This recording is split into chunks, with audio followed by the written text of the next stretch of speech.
Wayne into Louise. Hi, friends and relatives. It is me, Raymond Jordan Johnson Brown, back with another exciting episode of The Glorious Mess. This episode is a little bit of a different pathway, a creative pathway to healing and finding strength in sobriety, especially when we bring it into the queer, gender, and sexually diverse experience. It's a world filled with all sorts of substances. And drag is a very powerful way to come back to self, find identity, feel empowered in your experience, and also find courage to maintain self, recognizing the wealth of distractions that our community can utilize and access. And so I'm really also excited to invite today's guest, who is a friend, a co-lover of Blackpink that we've bonded over, a brilliant artist, singer, icon, everything. Amazing Jackal, all the way from Calgary, Alberta, Treaty 7 territory. How are you, Jackal? Hello, I'm doing excellent. How are you doing today? You know, I'm better now that I have this coffee. I'm super excited. I love caffeine, cannot function without it, I swear. I'm really excited also too by this episode because I think, and I've talked about this before, but we always equate healing to these like, okay, if you go heal, you gotta go to the doctor. You heal, you gotta, go to therapy. But what if you go heal and you create a version of self, an empowered version of self? And I feel like in a lot of ways that's what you've really done in your career. Because when I first met you last summer, like it was a very different artist than you are today. Would you agree with that? Absolutely, 100%. I was just figuring myself out last year. I was just starting my journey in sobriety last year. So I definitely feel like there has been a glow up, per se. A glow up per se. And we talk a lot about every episode about like the power of community within that. And you've built and you have a wonderful drag family of the wonderful chaos from Canada's Drag Race. You've got a beautifully chaotic family. And so like how important is the family a part of that development? Honestly, like I would say very important. Not only have I learned just so much like drag wise from chaos, I've also have been inspired to become a better person, and like without even knowing it, they've helped me grow not just as an artist but as an individual, and I really appreciate that, and I am beyond thankful to have them in my life. Mm-hmm. And so take me back to like the beginning. Like what made you want to go into drag in the first place? Well, it actually started during the pandemic. Mm-hmm. I was on break from doing my master's in makeup artistry and special effects because, of course, COVID. Mm-hmm. Weren't we all on break? I got heavily like into cosplay, and I also was like starting to flirt with the idea of, getting into drag. And um this was, of course, before I had come out to like a mass majority of people in my life that I am trans. So I was just like, I wonder if me as someone who was assigned female at birth, if I could even do drag, if that would be accepted. Mm-hmm. So I held off on the idea, Mm-hmm. and um, I didn't really feel confident in starting my journey in drag until after I'd gotten my top surgery. Mm. Interesting. And is that because of like society's acceptance of what a drag queen can be or a drag artist can be? Essentially, like I definitely felt like pressure from society, which looking back now, it's like silly because I know so many amazing performers who are AFAB. Like, for example, Sigourney Weaver is absolutely amazing, like AFAB cis female performer who Mm-hmm. I admire. Mm-hmm. And like there's like so many other performers within this community as well. Mm-hmm. Looking And back, I and think things. local shout out to Ella Vahor. We love Ella. Oh wait, no, is it different name now? Last name is Ella's last name the different now? AFAB Queen in Calgary.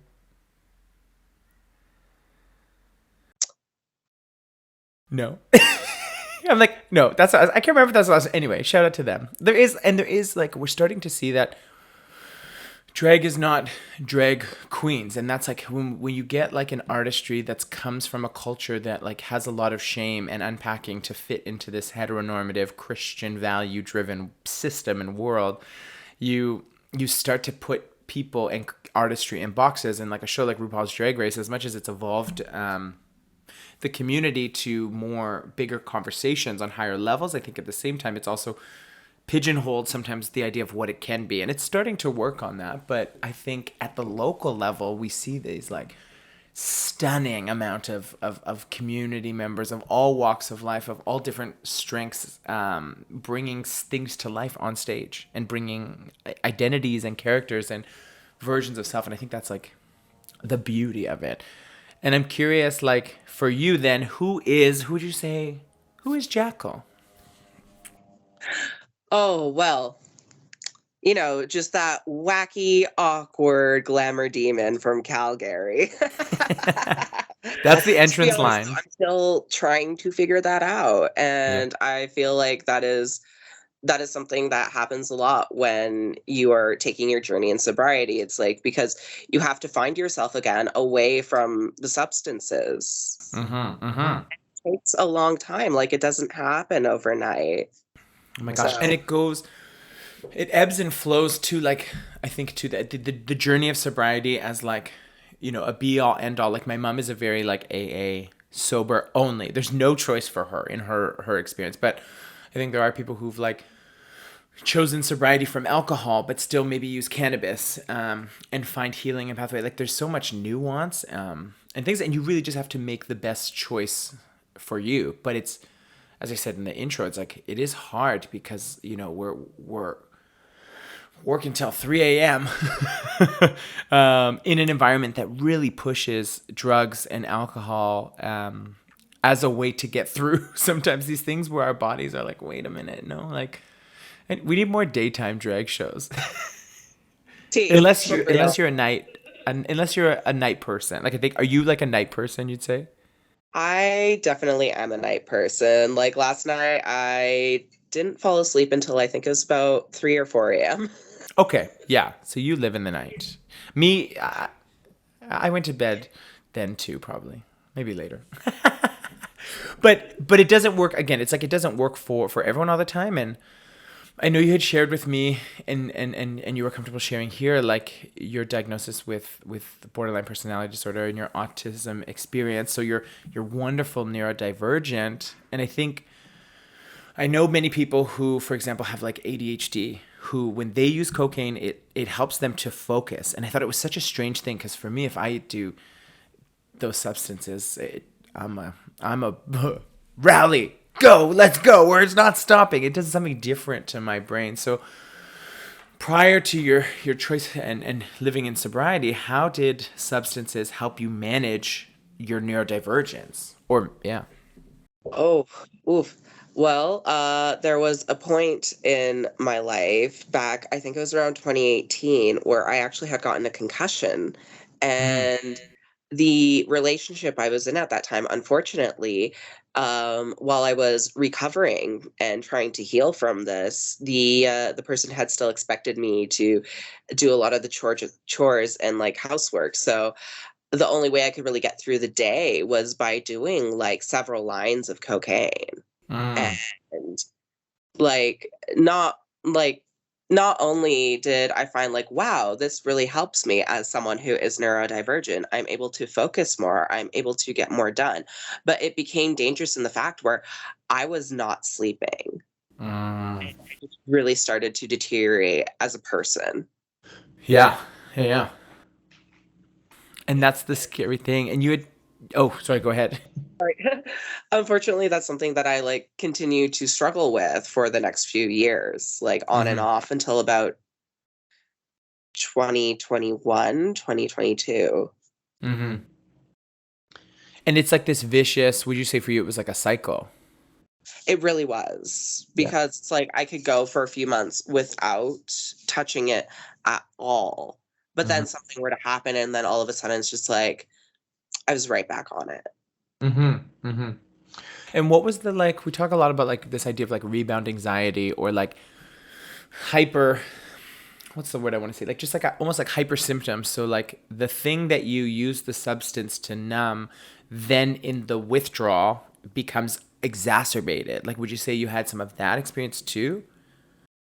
I would definitely say yes. I felt like when I did go through those withdrawals, my anxiety would get worse. I would be more prone to like manic episodes with my BPD Mm-hmm. as well. And um, I remember back in early 2021, I think it was, yeah, it was 2021. I was in and out of the psych ward at the Peter Lougheed Mm-hmm. hospital, which shout out to them for being kind of ableist in their psych ward, especially Ugh. to those with BPD. Like the doctors there were horrible.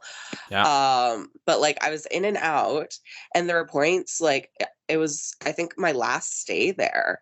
I Mm-hmm. was literally hallucinating, Oh. and it was horrible. Like I kept seeing shadows coming in and out of the room, and it just got me to such a point of anxiety where I felt like I must be going insane. Like I must be like borderline schizophrenic or something because it was just so terrifying. Mm-hmm.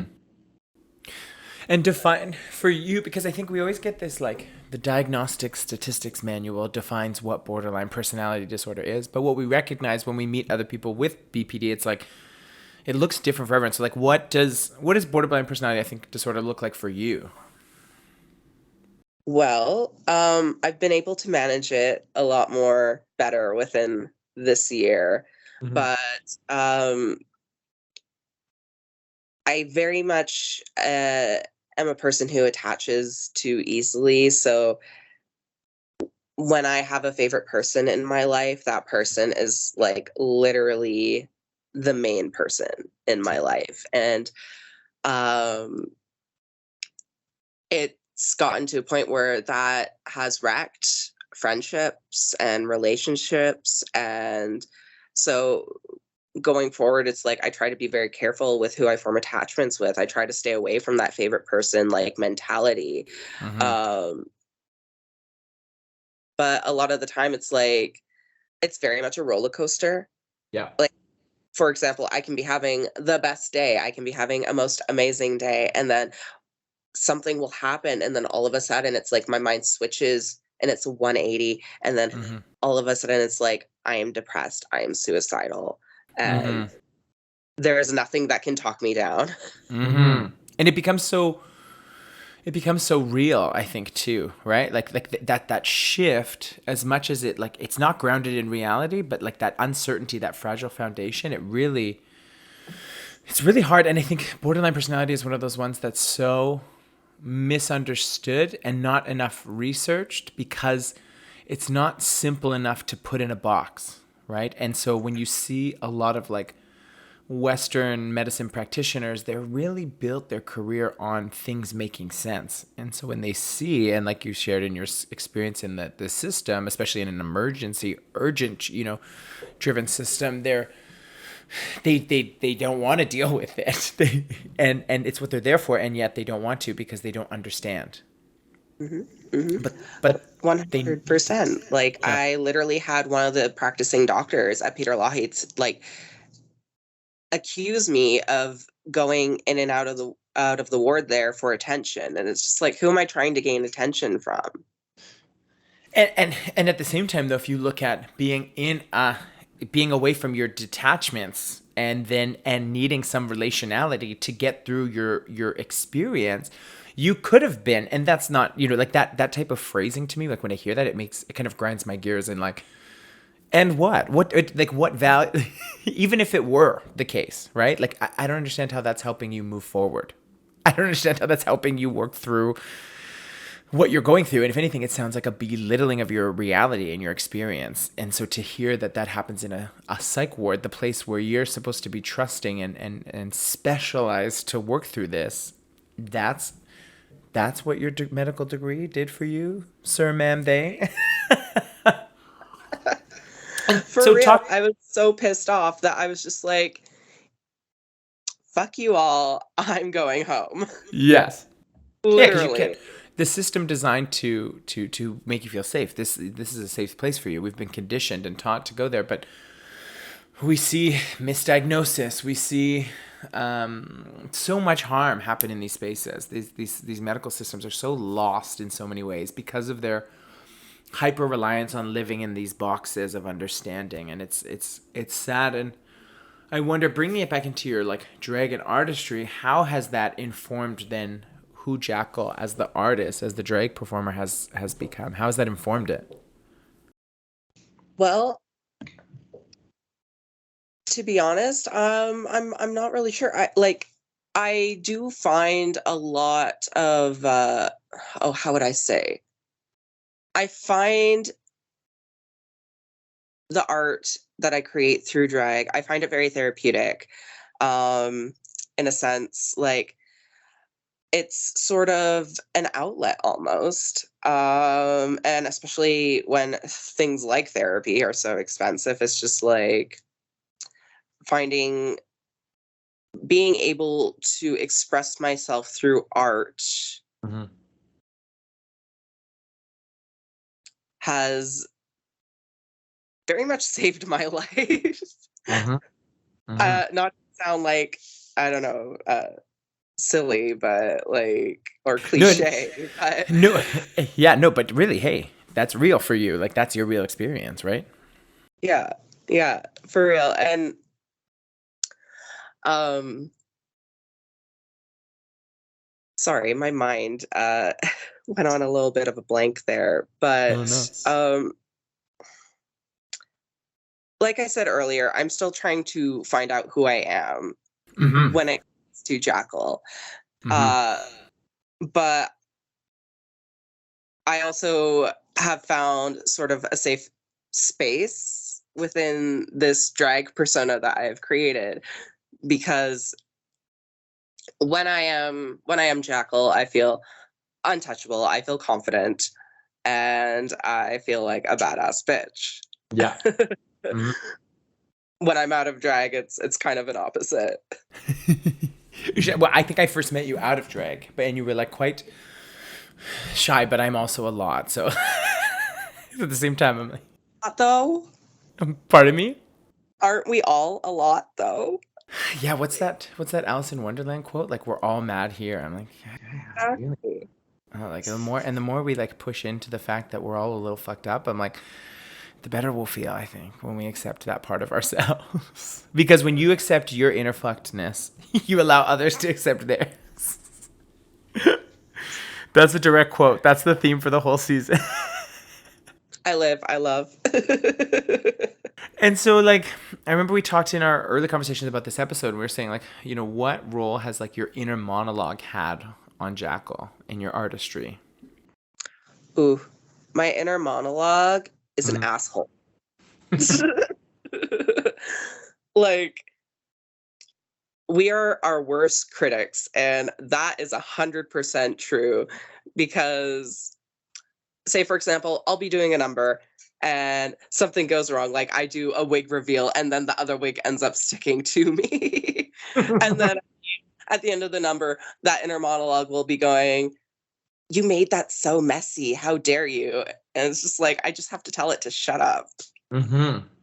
Yeah, as lovely RuPaul says, that inner saboteur, like we all have that perfectionist kind of ideology of like how things should be. And it's like one of the most debilitating things, I think. And then when you intersect that, I think like with mental health challenges and obstacles, like it further complicates the heaviness, the weight of that, of what that reality is, or that inner saboteur, right?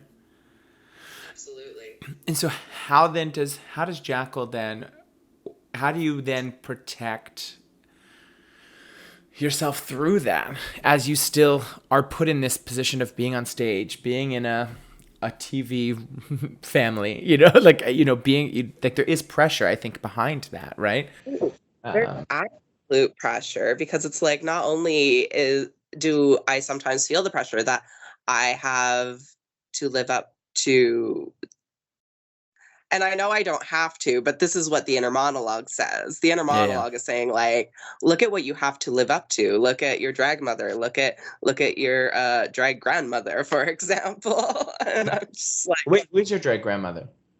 Stephanie Prince. Oh my, oh God. Oh yes, I completely forgot. I forgot that that was the. I see the resemblance.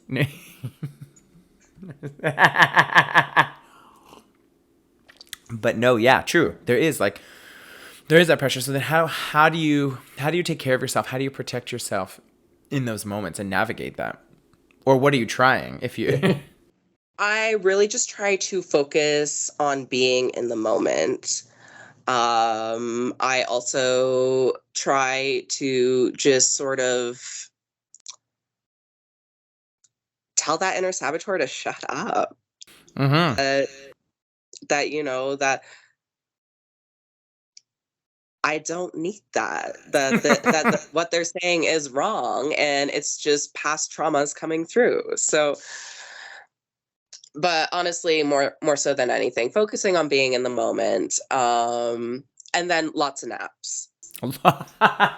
Listen, I did not until I met Fred. I was not a napper. I was like anti-napping. I don't know why, but lately these days I'm a big napper and I love it. It changes the game. Like I can fully do like, and I love a 20-minute power nap. Like Oh, lying on the couch. Like I can't be in the bed. That's one thing I will say. The bed, I can't do it in the bed. I have to be on the couch.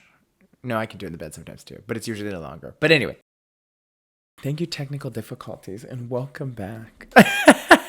We left off talking about, how do you take care of yourself, knowing the pressures of this artistry in this world and your very real lived experience and how you see the world and experience it being neurodivergent. Like how do you take care of yourself? How do you protect yourself through that? well, I honestly just a lot of it is living in the moment, or at least trying to live in the moment. Hmm. I'm a constant overthinker, so it's just like a few things to ground myself here and there. Hmm. Um, Also naps. I love naps. I find naps to be extremely therapeutic. If there's ever a day where I just feel so overwhelmed, or I will just go take a 20-minute nap. It's just like, okay, let's have a body reset. Hmm. And Changes the game. it really does. And it's like, I know it's like it sounds like such a small and simple thing, but it helps so. No, it totally does. I think when you're taking on so much stimulus and you're over like thinking, right, that reset, even if sometimes I know I'll nap and it like doesn't feel like I even napped. I feel like but I feel when I wake up, I have a refreshed sense of self. Yeah, And I think that changes the game. So everyone listening, take your naps.